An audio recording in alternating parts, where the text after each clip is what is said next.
हे विवेकारोपणा करतायत, यामागे महाशक्तीचा हात आहे दिल्लीतून, आणि त्यामुळे एवढं धाडस एकनाथ शिंदे करू शकत नाहीत अशा प्रकारचा आरोप जो आहे तो संजय राऊत यांचा. शक्तीहीन माणसाचं काय ऐकायचं महाशक्ती, त्याला शक्तीच नाहीये.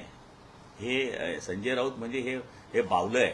सकाळी जितनी भरी रात चाबी तितकं बोलणारं बावलं आहे. त्याच्याकडे मला तरी असं वाटतं की तुम्ही सुद्धा त्याचे जास्त पत्रकार परिषद घेऊ नये. ईव्हीएमच्या कृपेने मिळालेलं बहुमत आणि त्या बहुमतानंतर आत्ता सरकार स्थापनेसाठी सुरू असलेली रस्सीखेच, ज्या प्राणांतिक तडफेने एकनाथ शिंदे साम दाम दंडभेद, भावनिक दबाव हे सगळे फंडे वापरत आहेत, या फंड्यावर सन्मान्य संजय राऊत साहेबांनी अत्यंत सटीक विश्लेषण केलं.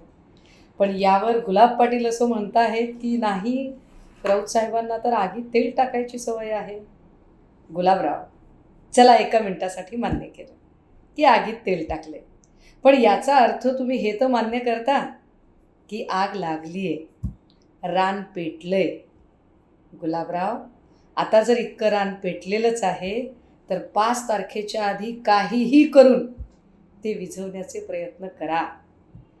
अन्यथा ज्यांच्या जीवावर सुरत गुवाहाटी फिरायला गेला होता तेच लोक तुमच्या गळ्याभोवती ईडीचा दोरखंड आवळताना जराही मागे कचरणार नाहीत. बाकी काही नाही, बहीण म्हणून काळजी वाटली, तुमचं तुम्ही ठरवा.